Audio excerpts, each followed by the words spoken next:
You're listening to Precinct 444, a podcast network from the National Law Enforcement Museum. Welcome to Precinct 444, the podcast where we explore the issues shaping law enforcement and public safety today. I'm your host, Josh Bronson, Director of Education, Programs, and Visitor Experience at the National Law Enforcement Museum. In this episode, Beyond the Blue Lights, Rethinking Campus Safety, we're taking a closer look at the evolving role of campus law enforcement. Before we begin today's episode, though, I want to take a moment to honor and remember the legacy of a towering figure in the field of campus safety who we lost last year, Chief John Ojiskoba. Chief Ojiskoba, who served as Chief of Campus Safety at Biola University in California, was not only an exceptional leader and mentor, but also a devoted husband and father who made a tremendous difference in his community. His impact will never be forgotten, and he is deeply missed every day by those who had the privilege to know him. Today, we carry his legacy forward in the work we do and the conversations we are going to have today. We miss you, Johnny O. Now for today's discussion. We have joining me three outstanding leaders in the field. Chief L. Angela Webb, or L.A., from Rhodes College in Tennessee. Chief Ashley Griffin from the University of Colorado Boulder. And Captain Bob Mueck, who's retired and is now a public safety manager at Montgomery College in Maryland. Together, we'll discuss how campus safety professionals are navigating complex challenges from mental health and bias incidents to active assailant preparedness and campus protests, all while building trust and fostering inclusive, resilient communities. Let's dive right in. Thank you all for being with us today. We really appreciate you being on. Yeah, it's a pleasure. So first and foremost, for anybody who's not as familiar with the campus safety, campus public safety, campus law enforcement profession, I'd like to hear from each of you in your various capacities and the roles you've had over the years. I know you all have had many different roles in law enforcement over the years, and how has the role of campus law enforcement evolved in recent years in particular? And what are factors that you think driving that change? And maybe, Ashley, if we could start with you. Yeah, so I think one of the things that you're seeing right now is a higher increase of student activism, protest on campus. Students are really feeling engaged and wanting to use their voices to be heard. And so I think as campus administrators, we're just seeing an increase in those protests and demonstrations across campuses. That's great. Yeah. And I mean, certainly over the past few years since coming out of COVID-19 and the pandemic, that's become more apparent, especially over the past year or two or couple years since the attacks on October 7th in Israel. The landscape has certainly changed as well. LA, I'd like to turn to you down there in Tennessee. What are you seeing in this regards?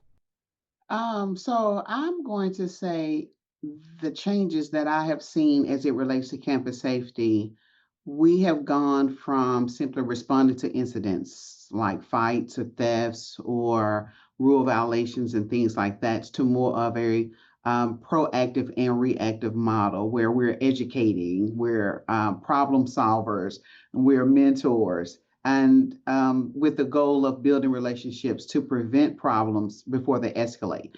So a great example of the October 7th incident, my campus is a small liberal arts college.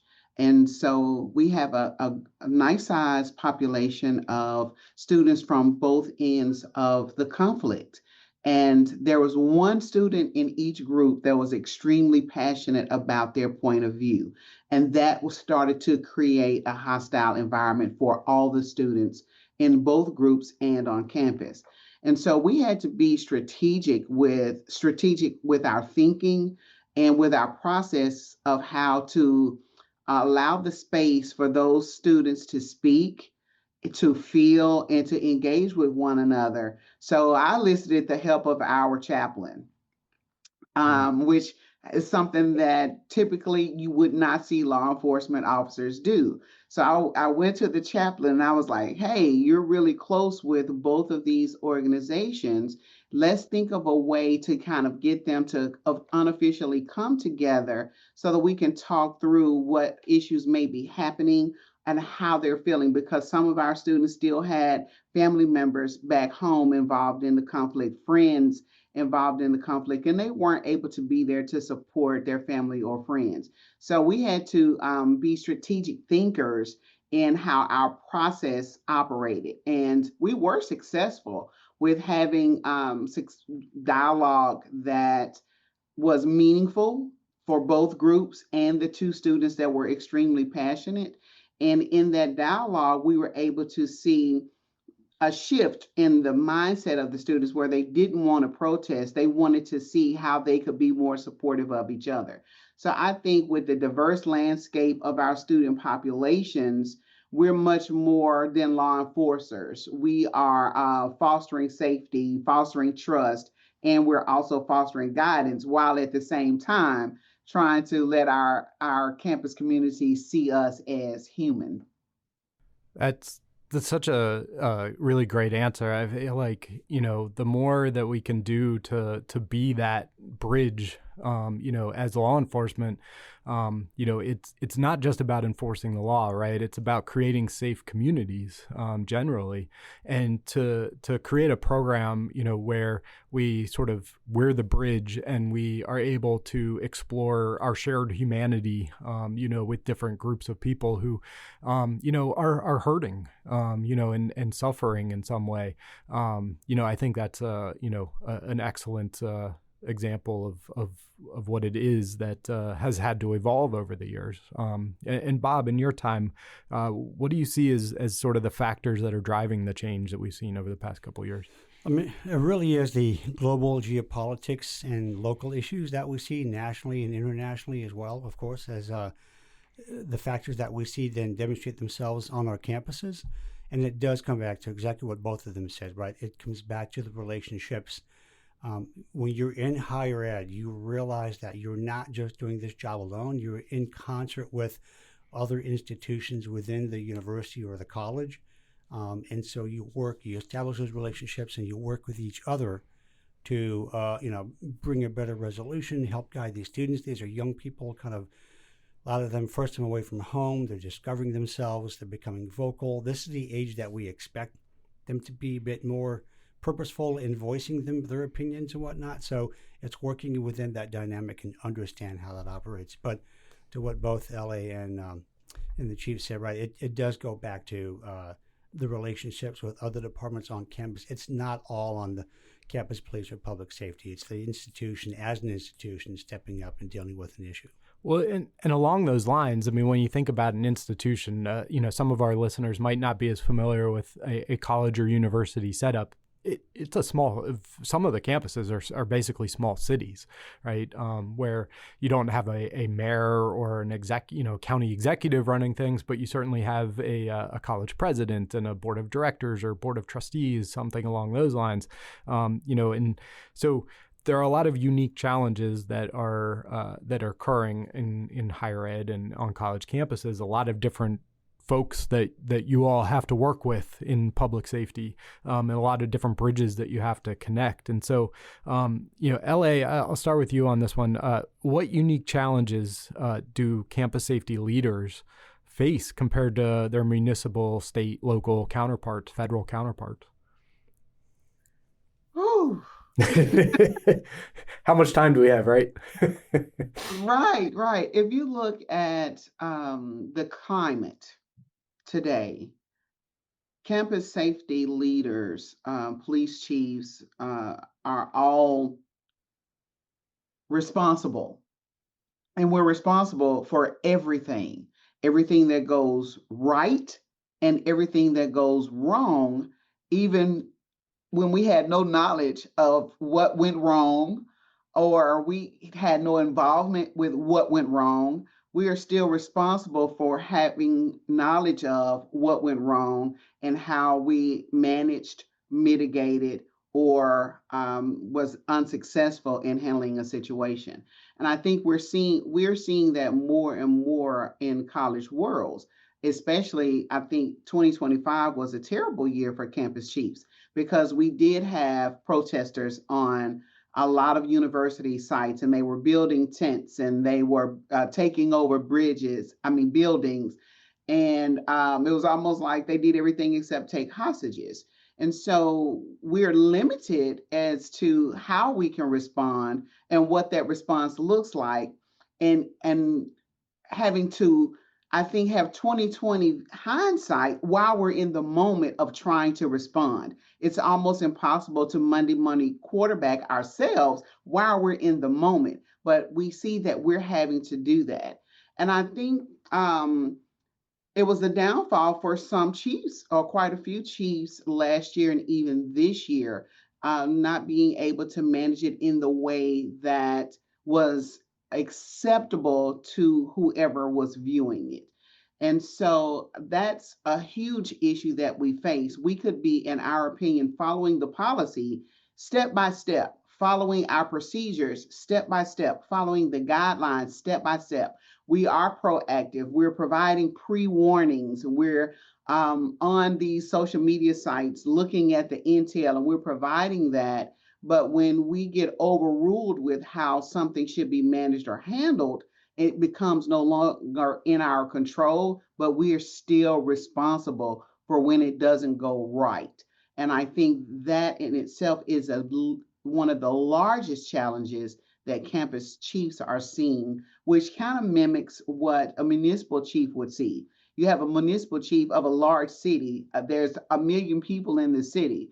It's impossible for the police chief to know every single crime that has occurred and why it happened and how it happened, but they're expected to. And they're expected to answer for that with whatever information that they have. So it's very similar in nature, but I think for us as campus chiefs, the spotlight is a lot larger because we are smaller. Yeah, it's so interesting you say that too, because I remember at one point working on a college campus, and officers would get in trouble if they didn't notify the dean of student affairs if an ambulance was coming onto campus, right? Just that level of involvement at a higher level, and sort of that micromanagement almost. And all of you are still on the job, so I don't expect you to comment about that, right? But it's true. It's true. Yeah. We have to do that on my campus today. Yeah. But we're notifying the senior leadership team, not the student affairs. We're still, if an ambulance come, if external law enforcement come, we're still providing that notification today. Yeah. In fact, if I could say something real quick, that's one of the things I think is a little bit different working in higher ed. If I work for a municipality, a city, a county, I'm working for that local government, right? They're providing police, fire, EMS, Parks and Rec, Department of Transportation, all that stuff. So your job is the mission of that local government. You come into higher ed, the mission of higher ed is education. And if it's a research institution, then that's also a mission. Your job is no longer the primary mission of the institution. You're doing the same exact work, same exact job, but now you're a support function. So that alters how you engage with the community on campus and the leadership, to Executive LA's point. Yeah. Yeah. And I would add that while I've never worked anything other than for higher education, when I do talk to my colleagues, they say, man, I couldn't do the job that you guys do because of the politics of you really kind of report not just to a city manager, but you report to like 4 or 5 different leaders that all want to know and think that they need to know. And so navigating that, I think, is probably the biggest challenge that is different than other sectors of law enforcement. Yeah, that's a great point. And, so Ashley, how do you balance the need for enforcement? Certainly, there has to be enforcement of college policies and state law and, all of these different things, right? But you also have a responsibility along these lines of what's different, right? And what are some unique challenges. You also have a responsibility of being that non-traditional educator, right? That leader on campus that is going to take the lead in safety planning and all of these sorts of things. So how do you balance those enforcement responsibilities with things like education, prevention, community engagement? Yeah, so I think the first thing you need to do as a university is, one, you need to look at your own policies that you have in place. Do you have clear and concise policies that students can understand? And then how much are you then educating your staff so that you know that? And then once you have that solid foundation, then that's where you take that, you educate, you try to do tabling, you work with your RAs before students come onto campus so that you're all trained and you're all on the same page. When we had a lot of our protests, I think one of the things at my prior institution that served us very well is we had a lot of those education pieces. We had talked, we were all on the same page. And so we knew what the expectations that university leadership expected from the police department. And then student life was then communicating those expectations to the students. And so they were updating the website, they were putting out Q&As, but they were really breaking it down, because it's one thing to just have policies and say, here's the policy on this, but it's another thing to be able to say, well, what does this mean? Can I be here? Can I do this? And break it down, because I think we often forget these are 18, 19, 20-year-olds. And so we want to try to set them up for success. But then when they aren't following the rules, then that is when police department then has to come in and say, hey, this is illegal, or we can't tolerate this. This is a safety concern. And then we do have to take action, and then make sure that the university is going to support you when you do take that action. Yeah, I see a lot of nodding heads here. So that's perfect. I think that's the real challenge, right? Is, having those sorts of differing responsibilities that a lot of, state, local agencies, certainly federal agencies don't necessarily have to deal with. And then on top of that, you have additional laws and things that come into play about how you interact with students and what information they need to have. And not just students, but faculty and staff and visitors and all of this sorts of things. So definitely complex. And the complexities that we mentioned, we talked a little bit about campus protests, but I'd like to dive in a little bit more to that topic, because I think, that's one of those topics that people have really picked up on over the past few years, as sort of a very visible look into higher education, and whether that's totally fair or not, that's not for us to judge necessarily. But, and Ashley, I know you have some limited time, so I want to give you first dibs on this question here around campus protests. So how has your department really adapted your strategy to manage things like demonstrations and protests while respecting free speech and maintaining safety, right? Because you're at a public institution, I believe, correct? Yeah, so I think to LA's earlier point, it's what can we do prior to be proactive? And so we're seeing a lot more intel analysts, a lot more sharing with our local agencies and partnering beforehand, trying to get an idea of what can we anticipate, and then really kind of looking at the types of comments and the way that they post. Does it seem like it's more of a demonstration of, hey, we're going to come out and join voices?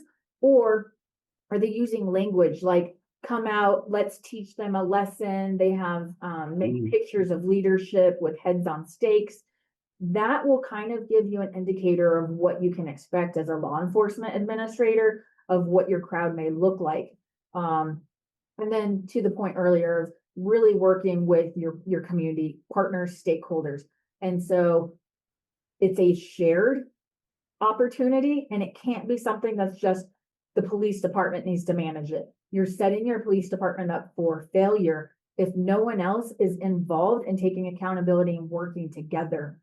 And so having those key relationships with everyone on campus that's a stakeholder. So student life, student conduct, maybe you need facilities involved. Maybe you need landscaping, because what I had seen at other institutions is utilizing some of those hard barriers that are on your campus as a way to protest or to fortify their protests and demonstrations. And so I think just trying to be collaborative beforehand.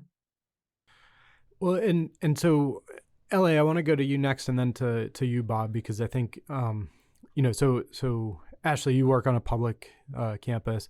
LA, you currently work on a private campus. Bob, you've worked on both, and work on a public campus now, I believe. Montgomery's public. And just for our listeners, the reason why I said public versus private, it does make a difference in how you respond to some of these things, especially around free speech, because there are certain things that public universities can't do that private universities can, and vice versa. So, LA, I want to go to you. When it comes to respecting free speech, maintaining safety, what are your strategies for managing demonstrations? So I'm going to say that higher education institutions have always been places where ideas are debated and voices are heard. So thinking about how we approach free speech, everyone has a fundamental right to speak, and our role is to maintain safety during that speak. So we're seeing that with our protests or demonstrations, it isn't just our students. Faculty are engaging in the protest in support of the students, or whatever the issue is that has arisen. Staff members are also joining. And so we have taken a wide approach to how we view the protests and demonstrations. So we started with a fundamental policy on free speech and what that looks like, designating areas where protests and demonstration can occur, and also adding where they are not allowed. So we set the rules so the students or the employees will know what they are ahead of time. We built in a communication method with campus safety and the protest organizers so we can meet beforehand and create a plan together, so it doesn't appear that campus safety is overruling the free speech demonstration.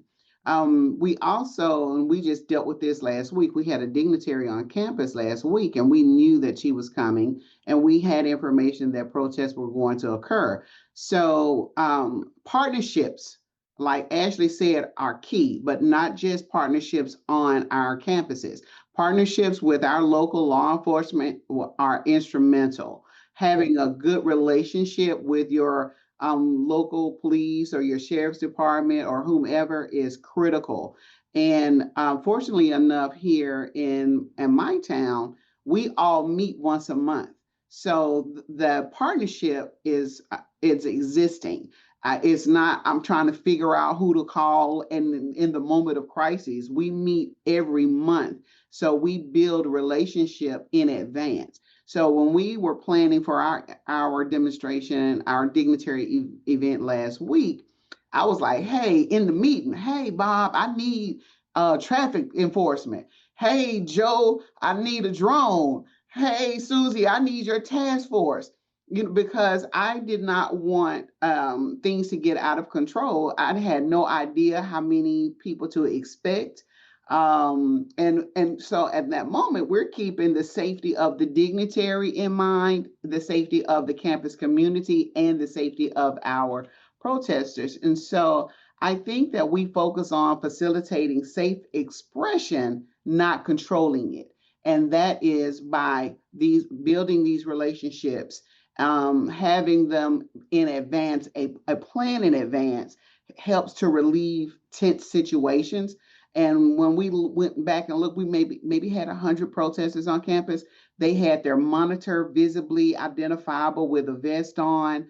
The coordinator and I communicated prior to, and everything went smoothly. That's not to say that's always going to be the case, but it is a good footprint for how to approach it, because we do need to be welcoming and we need to be inviting, and we need to give our students an opportunity, or our employees an opportunity, to be heard when they feel like there's something that they're passionate about and they want to raise their voices. Well, and along the lines of being inviting and welcoming and, all of these things, right, that goes along with being working on a college campus, right? There's pretty much no campus that I've ever heard of that just doesn't want anybody to come onto their campus. I'm sure there's, one or two out there, but, they want to be places where, they welcome the public onto campus. They welcome faculty, staff, visitors, everybody onto campus, and they want to be those welcoming environments.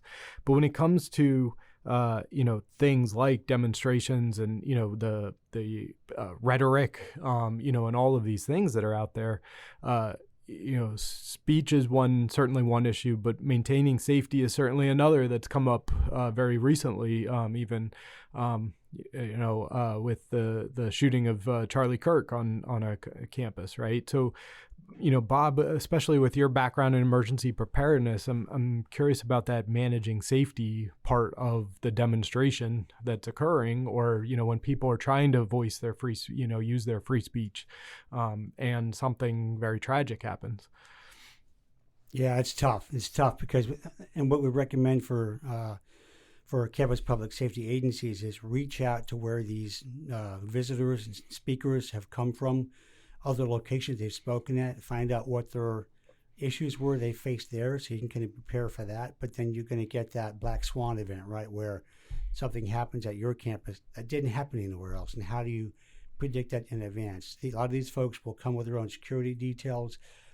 You got to meet with it. And again, it's back to what you all said, Ashley and LA both, right? It's the relationships, making contact with these groups, and then doing all that pre-planning and having those discussions in advance with a written operations plan, knowing who's in charge, who's making decisions. But kind of goes back to working in higher ed. You might have all that scripted, and then your leadership for the institution decides, oh, no, that sounds a little harsh, even though they've agreed to it in advance. And now we're changing the script, and suddenly we're off in a place where you weren't prepared for. So it's a very difficult, like I keep thinking back to the Charlie Kirk shooting. Mm-hmm. Would we have ourselves at my agency thought about clearing the rooftops? I don't know that we would have. I don't know that was an expectation for Charlie Kirk. I think that was a bit of a one-off that took everyone by surprise. But now we have drones, right? You can fly drones to keep an eye on rooftops. There is AI in the camera systems that you can have a program to monitor movement on rooftops if it has a view of the rooftop. So there's other technology out there, and we need to include that into our pre-planning. Yeah, that's a great point. The use of technology has certainly changed how we do things, how things are done in campus public safety over the years. And if anybody's interested in drone use, we did an episode of on drones, on unmanned aerial systems earlier this year. So I encourage our listeners to go back and take a listen to that if you want to learn more about drones, because they are wonderful tools, especially in managing these types of events. You get eyes in the sky. It doesn't cost as much as a helicopter. All these sorts of things that certainly campuses aren't going to buy a helicopter to put up above some of these events. Certainly. Turning a little bit to another really important topic within the campus safety community, but more broadly, the United States and abroad as well, everywhere for that matter, mental health crisis, and that's occurring, and we talk about it a lot. I know it's talked about a lot in campus safety, campus public safety, campus law enforcement world. LA, I want to go to you first. I having had the opportunity to work with you in building some training, and seeing firsthand how you talked about things like mental health. So I'm curious how your department now is addressing issues around mental health while also maintaining safety on campus. So my department we're of course, like most college campuses, the first responder. And this university I'm fairly new to, but when I got here, I recognized that our students are trying so hard to succeed. They're studying, they're trying to be involved in campus activities, they're trying to be campus leaders. And so there's so much on their plates with what their idea of success is, and also trying to make good grades and graduate, that it sometimes does send them into crises. And so our officers initially were not trained to handle anyone in crisis, a student, a faculty member, a staff member, or anything like that. And in recognizing that, I saw the critical importance of getting the training. So over half my staff now are crisis intervention team trained through our local agency. And that training has been extremely beneficial with teaching them how to recognize, first of all, that someone is in crisis as opposed to just acting out or being combative or being exhibiting disorderly behavior. It's recognizing that someone is in crisis and how to manage the communication with that person. Also thinking about the body language communication, managing that as well, so that they're able to mitigate the situation and hopefully calm it down. But then also we have to think about that crisis situation itself. What effect did it have on our on our officer staff? What effect did it have on our dispatch staff, especially with trying to manage that scene? And so we, for the first time last year, we had a situation that was real critical. And I recognized that the officers needed something additional. So I was asking, what does this school offer? And the response was, well, we can send them to EAP. And I was like, well, no, we can't, because in their minds, that would indicate that they've done something wrong and they did everything right. Then they said, well, we can do a management referral. And I was like, well, that's the same thing as EAP. And it would create the same response in the minds of the officers and the dispatchers that responded to this critical incident. And so in that moment, I had to just think quick and think back and say, well, we need a debrief process and we need a debrief team so that the officers managing these critical incidences also are able to decompress. And so I was able to partnerships. I'm big on it. I was able to call a friend that managed this in her world, and she put me in touch with the doctors, and we got everything set up. And because of that partnership, the officers were able to understand for themselves what happened, break down what they did right and wrong to help manage their own crises and the dispatchers as well. So I think when we're looking at mitigating crisis or intervening in crises, we have to think about it holistically, the effect that it's having on everyone involved and the approach that we take to making sure that mentally and emotionally we have provided resources to everybody involved. That's great. It's, I think a lot of this conversation is going to keep going back to partnerships and, talking about how important they are. And I think, that I don't think we place enough importance sometimes on the role. We can't do it all ourselves, basically, at the end of the day. And we have to rely on our partners, in regardless of the field you're in. And I think sometimes we want to be able to be those superheroes that take it all on and do it all ourselves. And we want to be the expert in this particular area or whatever the case might be. We forget that there are other people out there that can also do it and help us with that. Ashley, I want to go to you real quick because, mental health, you work on a very large university now, and you did before too. And we're coming into a time period, a time frame where, and I'm not talking about the NCAA tournament, but, we're coming into a time period here where students are feeling a lot of stress, right? With finals coming up and things like that. So I'm wondering if there anything special going on now that you're working to consider to maintain safety on campus, while also addressing these types of mental health crises that might pop up. Yeah, so this university, CU Boulder, just has always done a fantastic job of really prioritizing student health. And so a few years ago, prior to me arriving, they implemented a embedded advocate. So we have an embedded advocate that will ride with our officers and respond to calls that involve someone in crisis, maybe someone substance abuse. And so having that resource is invaluable. And then we just recently were expanding it. So we're posting for 2 more positions so that we can have more coverage, because right now it's only limited to one person. So now having a team of 3. So I think that is probably one of the biggest things that I would highlight that we're able to do here that's really having an impact, because not only is that person able to give, it's a mental health professional to give immediate help, to LA's point of usually we're always the first responder. So now they're becoming more of that first responder, but then they're also educating the officers as they're riding with them on better tactics and better ways to de-escalate. So springtime, like you said, we always see an uptick in mental health calls, crisis, graduations coming up. And so trying to communicate, we work with our counseling mental health center, with our office of victim assistance, and just make sure that we're putting out that we are here to help them, support them, and that we want them to call us, because that's the first step, is reaching out, trying to reduce that stigma and let them know that officers are trained and that we care about them and that we just want to get them the support that they need. And so I think really trying to communicate that in the spring season is always one of the best things you can do on a college campus.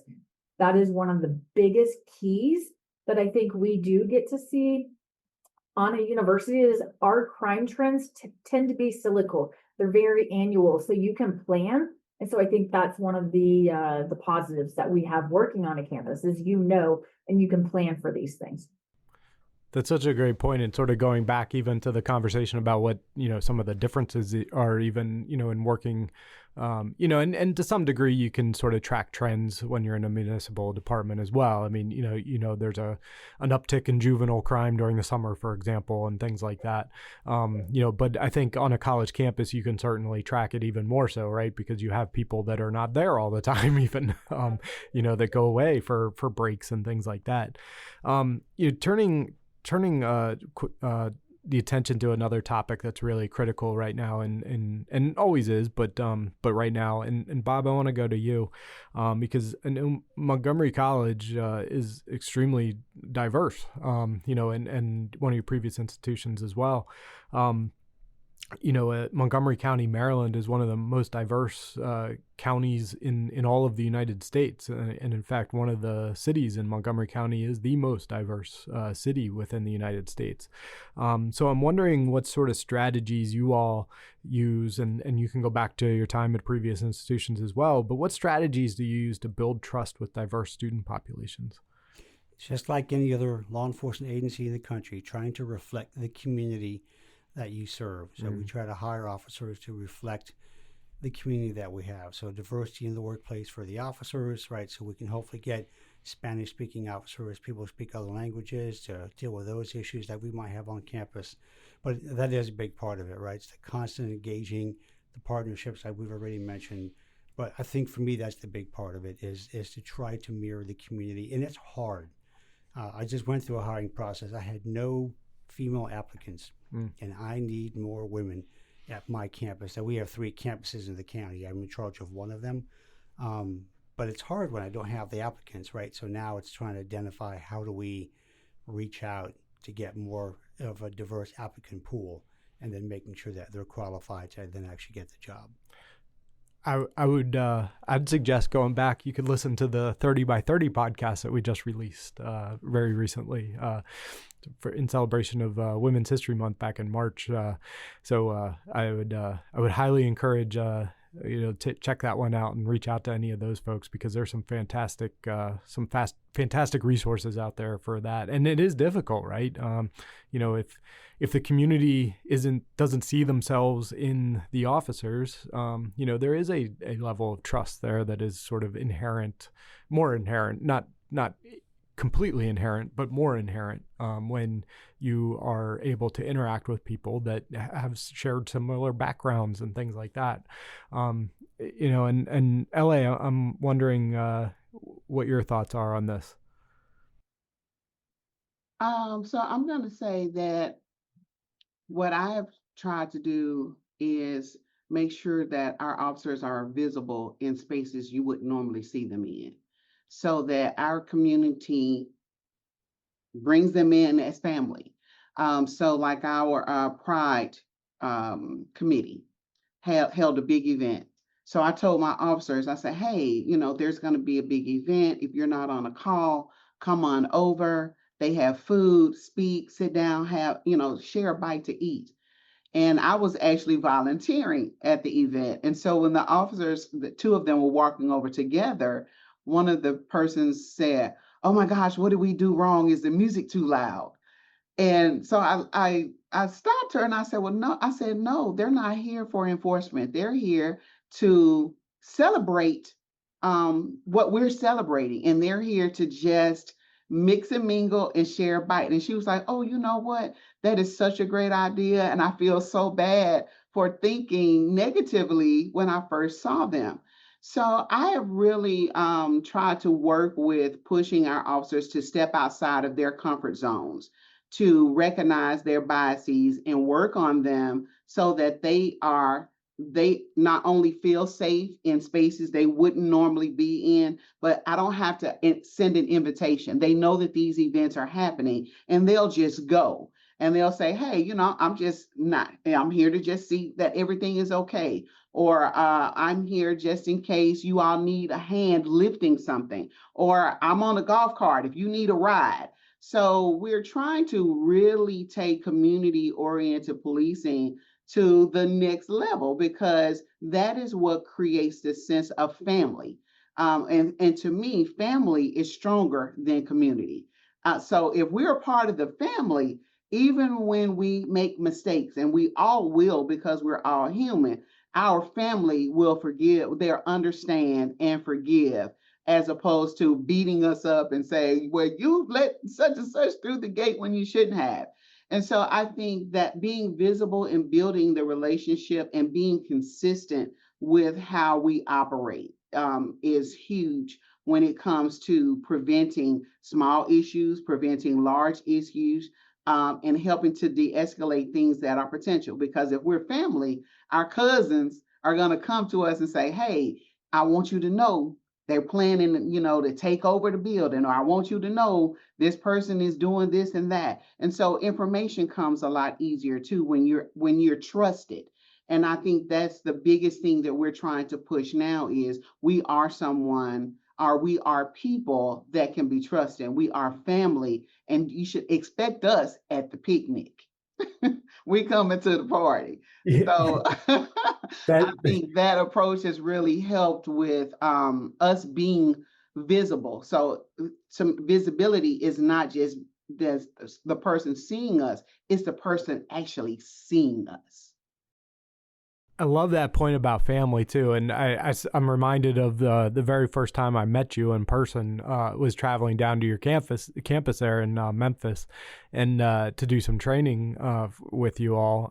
And the minute I walked in the door, it felt like family. I greeted with a big old hug. You had food for us for every meal, and it was good too because Southern hospitality and all that. So I think that's spot on. And I'm reminded of unfortunately a Kentucky trooper who was killed in the line of duty, and his father visited the museum here and shared a letter with me that his son had written. A note that his son had written, and it ends with we're all family. And he wasn't just talking about law enforcement, he was talking about everyone, people he hadn't met, right, that he was sworn to protect, regardless of who they were. And I think that that's the message at the end of the day is we're all family, right? We're all humans, we're all people. We all want certain things in this world, and we're all just trying to do the best we can at the end of the day. And I think, along those lines, I mean, that just really resonates with me, that idea of we're all family. Active assailant preparedness, active shooter response. So we talked a little bit about, the Charlie Kirk shooting before, but active assailant, active shooter response has really captured the public's imagination going back to the University of Texas and the back in the 60s with the shooting from the bell tower, right? In Whitman, and just basically being a sniper up on the bell tower and taking people out. And then fast forward to things like Virginia Tech and countless others, right? So there's this, we obviously, you need to prepare for it in campus public safety and in campus law enforcement. But how do you train and prepare for these types of scenarios that might play out without creating fear in the minds of people? Or is there some level of fear that needs to be created in people's minds in order to really effectively, train them properly? So I'm going to go Ashley first, and then I'll turn to you, Bob. Okay. Yeah, so I think from the law enforcement perspective, you have to have a solid foundation in the training. So I'm a big advocate for alert. They have alert level 1, and then they have all the different types of courses that can get in to more specialized response, open field, open air, different things like that to help prepare your team. But I think it's more than just sending an officer. It's not just, I send an officer to this training and check that box. It's continually having the training, continually having conversations, doing that prep work. And so having conversations in your roll call briefings, having an officer. So when I went through field training as a baby cop, one of my projects was I had to break down, I had a scenario of an active shooter at a building on campus. And so I had to research, I had to get the floor plans, and then I presented it. Something like that could be presented in a roll call briefing, and then encouraging your officers to walk their buildings. They need to know where are the exits, the entrance points, what are the weaknesses, having officers involved when new buildings are being developed. It's really great to have law enforcement that can do a security assessment and look at these things and talk to the planners when they're doing the buildings. But then when you're doing training, you need to be also doing live exercises. But to reduce that fear, you need to be working with your communication team, your PIO, and educating the community that this exercise is going to be conducted on this day. You give a lot of warning beforehand, and then you talk about why we're doing that training. And not that it's to scare people, but it's so that we're preparing our officers. Should something happen, that we're in a better situation and better prepared to protect our campus and keep everyone safe. And so you're working with your other agencies, other stakeholders. But then I think we also have to do a good job of preparing and training our community. And so that's where I'm a big advocate of like the alert craze instructor course that your civilians can go through, because we can be the best trained department, but you could be even better if your community knows what they're supposed to do. And so trying to provide that education to break down any type of misconceptions and help them feel prepared that if they ever find themselves in a situation, they know what to do. So making sure we're communicating, we're tabling, we're doing short presentations on run, hide, fight. And so all of that works together in trying to make your target hardened so that someone doesn't want to come to your campus and make an attack. But should it come to your campus, your people feel prepared and they feel like they know what they need to do. And I think that's the biggest thing as an administrator. Set your people up for success. Because I will tell you, when we had a shooting on our campus at UT Austin in 2010, I was an officer. I felt prepared, and it's because of what my leadership had done to set me up for success.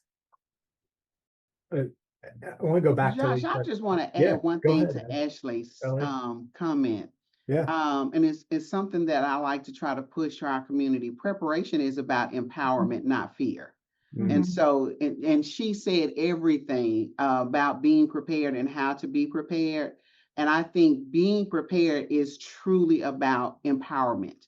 Yep. And if you feel empowered, the fear is going to be in the back of your mind. Yeah. And I think when we're facing this training and how we train and how we disseminate information, if we approach it in an empowerment mode, I think that helps to relieve the fear and the anxiety and it helps the training come to the forefront of the minds of the people that we have trained. So Yep. they're ready to act, they're ready to fight, they're ready to run, or whatever the situation dictates. They are prepared for that because that's what comes to the forefront of their mind, that they are empowered to move rather than allow fear to take over. Mhm.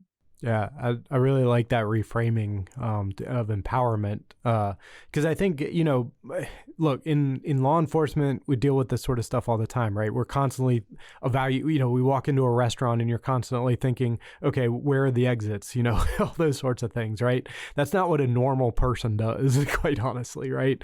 And so we're constantly evaluating things like that. So it becomes sort of second nature almost. But when you're not regularly thinking about those things, it does become information becomes empowering, and good information becomes empowering, right? And that's part of this too, right? Is providing the good information to people where they feel empowered, and also going back to something that you said, Ashley, about PIO, involving PIOs. I remember towards the end of working on a campus, I was taking the PIO around during a full-scale exercise and showing them what was happening, sort of, walking them through. This is why the officers are not stopping to help people, right, as they're running into the buildings and things like that. And they didn't really understand that at the time, right? And so that became, to LA, then your point, empowering to them to understand that so that they could have just, maybe they would still, certainly they're still going to be afraid, right? But at least they know why that's happening, right? And they can communicate that out to the community more effectively. So, that all is fantastic. And Bob, turning to you, along these same lines, when you think about, an incident like occurred not too long ago down at ODU, Old Dominion, those are the types of situations that we try to prepare people for, right? Where the, run, hide, fight sort of thing. Well, in this particular case, they were able to stop the threat. So, in communicating those sorts of messages to people, what have you found that's effective and worked really well? Well, I will tell you now, again, it's higher ed. It runs the gamut. I worked at an institution where I was not allowed to provide this kind of training for the students. It was just not, that's not a good subject. That's right. It's not touchy-feely. I'm not trying to be negative in saying that, but it wasn't germane to the educational mission they felt. And I tried to explain it as these are life skills. They may not even happen here on campus. This could be at home, at the mall, the movie theater, at church, God knows where, right? So getting buy-in from the administrators becomes huge in that, to get them involved and to understand so that they too are empowered. And I love that framing because you're absolutely right. It's like teaching someone how to cross the street. Mm-hmm. You got to look for the cars. That doesn't make you afraid of the cars. That means you know when it's safe to cross the street. It's that kind of thing, when you know what kind of actions to take. And it's harder in my case, where I work at now, we're not armed. So trying to explain to them that, our officers are going to go to the scene, but not into the scene. And we are going to facilitate the armed law enforcement response. And we're going to prepare ourselves, be outside, and then do the handoff to armed law enforcement. First, get them to the right building because they don't know the campus that well, right? All these little things that come up to get them to understand how the response is going to work. But part of that then is if you're not even sure where to start for your campus, start with the local agency. How do they do the training? What training do they use? Can you mirror that training? Can they provide your agency that training? And then maybe doing the same kind of to Ashley's point, right, is providing that training to your campus community. There's a number of programs out there from, you said Craze, and there's Alice, and there's other programs, but right, they're all along the same lines. They're doing the same things, but providing that to your campus community, that's faculty, staff, and students. And that's what killed me in my last institution. I could do the training for the faculty and staff, but we don't want to disturb the students. We don't want to, it's such a negative thing. And I'm like, oh my God, mm-hmm. they're going to be helpless, right? Yeah. Like we saw some of that behavior at Virginia Tech.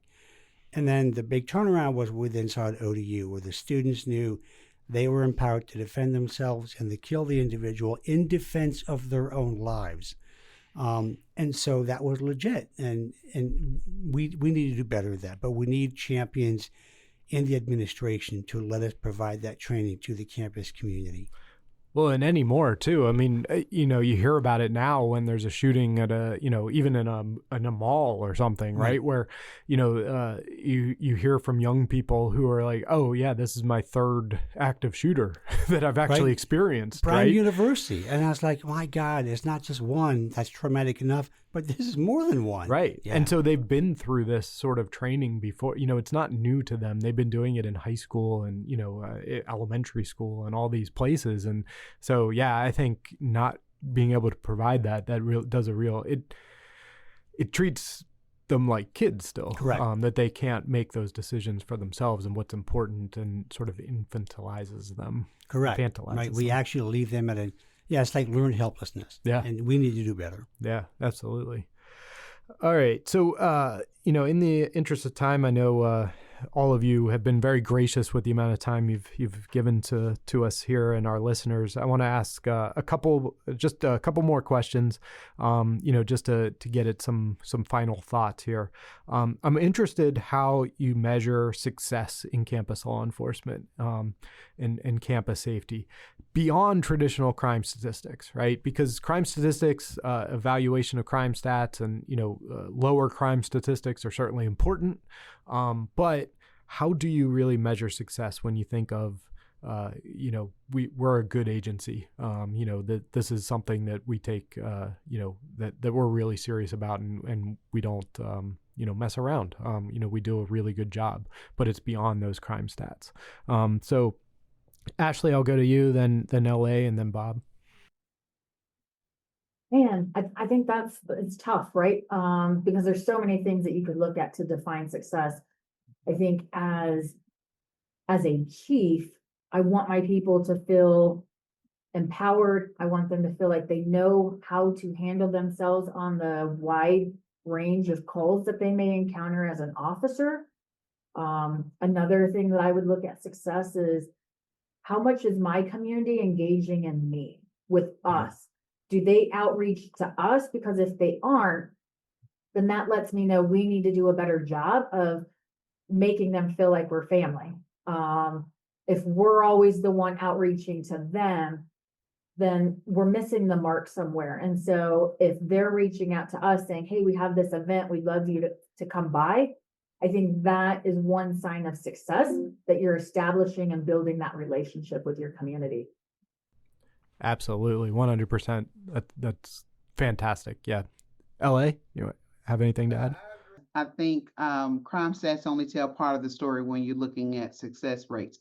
And on most college campuses, we're doing more intervention than we are crime fighting.